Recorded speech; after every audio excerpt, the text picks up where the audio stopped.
മലയാളത്തിനും മലയാളിക്കും ലോകഭൂപടത്തിൽ സ്ഥാനം നേടിക്കൊടുത്ത പ്രമുഖ വ്യവസായി. പ്രവാസത്തിൻ്റെ ഭാഗമായി ലോകമെമ്പാടും വ്യാപാര ശൃംഖല തീർക്കുക വഴി അനേകായിരം മലയാളി കുടുംബങ്ങൾക്ക് താങ്ങും തണലുമായ ബഹുമുഖ പ്രതിഭ.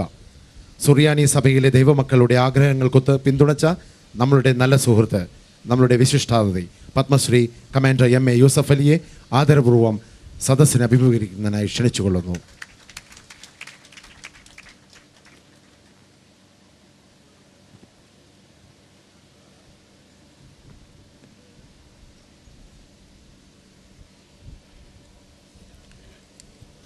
Assalamu alaikum wa rahmatullahi wa barakatuh. Bismillahir Rahmanir Rahim. In the name of God, the most merciful, the most beneficent.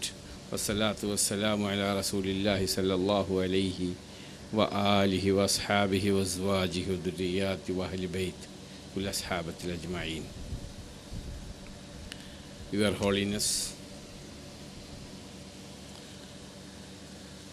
ബഹുമാനപ്പെട്ട ബാബ തിരുമേനി, His Excellency, beloved Ambassador of Syria, other eminent personalities, bishops, fathers, brothers and sisters.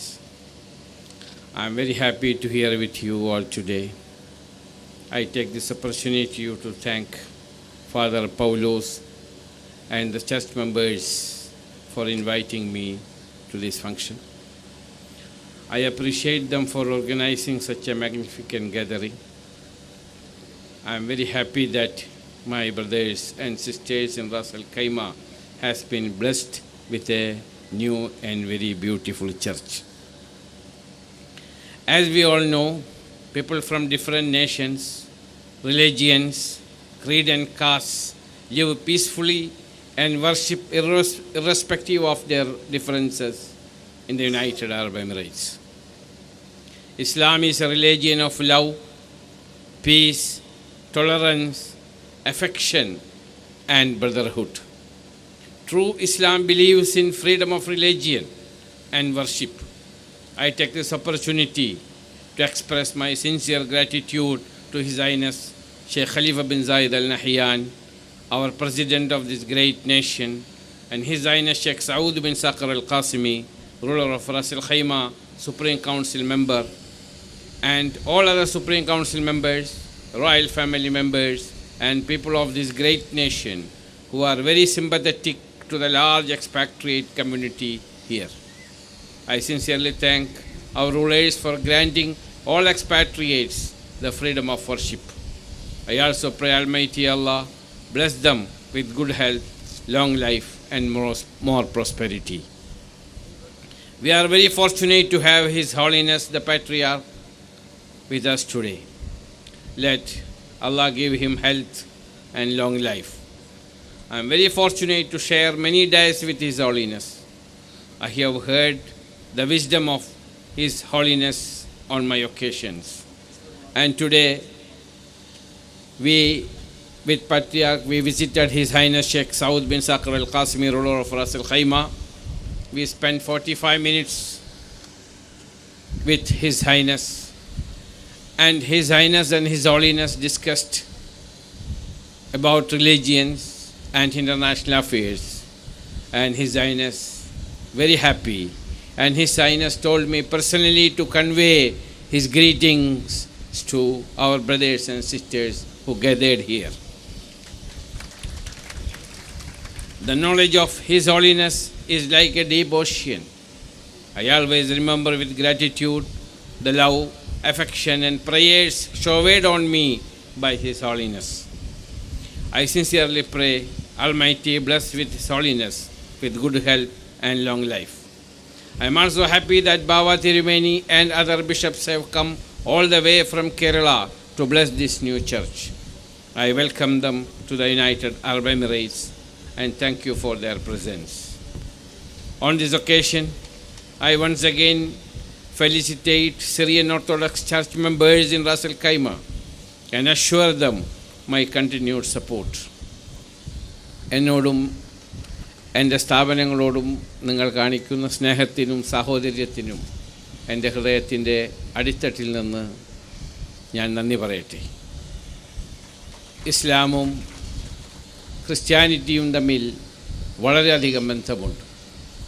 പരിശുദ്ധ ഖുർആനിൽ സൂറത്ത് മറിയം എന്ന് പറയുന്ന ഒരു version തന്നെയുണ്ട്. ലോകത്തിലെ ഏറ്റവും ഉത്തമയും ഉത്കൃഷ്ടയുമായ സ്ത്രീ ആരാണെന്ന് ഒരു മുസ്ലിമിനോട് ചോദിച്ചാൽ ഞങ്ങളുടെ ഖുർആൻ പറയുന്നു, അർത്ഥശങ്കയ്ക്കിടയില്ലാത്ത വിധം നിങ്ങൾ പറയുക, ഇമ്രാൻ്റെ മകളായ മറിയമാകുന്നു എന്ന്. ഒരു ക്രിസ്ത്യാനിക്ക് മുഹമ്മദ് നബിയിൽ വിശ്വാസമില്ലെങ്കിലും അവൻ ക്രിസ്ത്യാനിയായി തുടരാം. പക്ഷേ ഒരു മുസ്ലിമിന് ഈസാ അലൈഹിസ്സലാത്തു വസ്സലാമിന് വിശ്വാസമില്ലെങ്കിൽ ഒരു മുസ്ലിമായി തുടരാൻ സാധ്യമല്ല. അത്രയും വലിയ ബന്ധമാണ് ഈ രണ്ട് മതങ്ങളും തമ്മിലുള്ളത്. ഈസാ നബി അലൈഹിസ്സലാത്തു വസ്സലാമിൻ്റെ ജന്നത്തെക്കുറിച്ച് ഖുർആൻ ഒരു വേർഷൻ തന്നെയുണ്ട്. ഒരിക്കൽ മറിയം ബീവി പ്രസവത്തിന് ശേഷം ഈസാ അലൈഹിസ്സലാത്തു വസ്സലാമിനെ കൊണ്ടുവരുമ്പോൾ ഹാറൂൻ സക്കരിയ നബി ചോദിക്കുന്ന ഒരു ചരിത്രം ഖുർആൻ രേഖപ്പെടുത്തുന്നു. സക്കരിയ നബി ചോദിച്ചു, അല്ലയോ മറിയമേ, നീ ഹാറൂൻ വംശപരമ്പരയിൽപ്പെട്ട ഉത്കൃഷ്ടയും ഉത്തമയുമായ സ്ത്രീയല്ലേ? എങ്ങനെ ഈ ചോരക്കുഞ്ഞുണ്ടായി എന്ന് ചോദിച്ചപ്പോൾ മറിയം പറഞ്ഞു, ഈ കുട്ടിയിലേക്ക് ചൂണ്ടിക്കാണിച്ചിട്ട് പറഞ്ഞു, ആ കുട്ടി ഉത്തരം പറയുമെന്ന്. അങ്ങനെ ആ കുട്ടി പറഞ്ഞു, ഖാല ഇന്നി അബ്ദുല്ലാഹി ആതാനിയൽ കിതാബ വജഅലനി നബിയ്യാ വജഅലനി മുബാറക്കൻ ഐനമാ കുന്തു ഔസാനി ബിസ്സലാത്തി വസ്സക്കാത്തി മാ ദുംതു ഹയ്യാ. അങ്ങനെ ആ ചോരക്കുഞ്ഞ് പറഞ്ഞതായി ഖുർആൻ രേഖപ്പെടുത്തുന്നു. നിങ്ങൾ വിശ്വാസികളായി വളരുക, നിങ്ങൾ ഇഞ്ചീൽ അതായത് ബൈബിൾ വായിച്ച് പഠിച്ച് നല്ലവരാകുക. ഞാൻ കിതാബ് തന്നൊരു പ്രവാചകനാണ്. ആയതുകൊണ്ട് നിങ്ങൾ സക്കാത്ത് കൊടുക്കുക, ദാനധർമ്മിഷ്ടം കൊടുക്കുക, പ്രാർത്ഥിക്കുക എന്ന ചോരക്കുഞ്ഞ് പറഞ്ഞതായി ഖുർആൻ രേഖപ്പെടുത്തുന്നു. അങ്ങനെ ആ ബന്ധമുണ്ട്. അപ്പോൾ ഒരു മുസ്ലിമിന് ഒരിക്കലും അന്യമതങ്ങളെ വെറുക്കാൻ സാധ്യമല്ല. ഇന്നീ കാണുന്നതൊന്നും ശരിയായ ഇസ്ലാമിനെ പറ്റി പ്രചരിപ്പിക്കുന്ന ഒന്നും ശരിയല്ല. ഇസ്ലാം സാഹോദര്യത്തിൻ്റെ മതമാണ്. ഒരു നിരപരാധിയെ കൊന്നാൽ ഈ ലോകത്തെ ജനങ്ങളെ മുഴുവൻ കൊന്നതിൽ പ്രതിയാകുമെന്ന് പറഞ്ഞ പരിശുദ്ധ ഖുർആൻ്റെ അനുയായികൾ നിരപരാധികളെ കൊല്ലാൻ സാധ്യമല്ല. ആയതുകൊണ്ട് സ്നേഹത്തോടെ, സന്തോഷത്തോടെ, ആദരവോടെ നിങ്ങളെ നോക്കിക്കണ്ടുകൊണ്ട് എന്നതിന് ക്ഷണിച്ച ഇതിൻ്റെ ഭാരവാഹികളോടുള്ള, പ്രത്യേകിച്ച് പൗലോസ് അച്ഛനോടുള്ള എൻ്റെ അനർഘമായ ചാരിതാർത്ഥ്യവും കൃതജ്ഞതയും രേഖപ്പെടുത്തിക്കൊണ്ട് എന്നാൽ കഴിയുന്ന സഹായ സഹകരണങ്ങളെപ്പോഴും ഈ ചർച്ചിനും ഈ മതങ്ങൾക്കും ഉണ്ടാകും എന്ന് പറഞ്ഞുകൊണ്ട് ഞാൻ അവസാനിപ്പിക്കട്ടെ. അസ്സലാമു അലൈക്കും.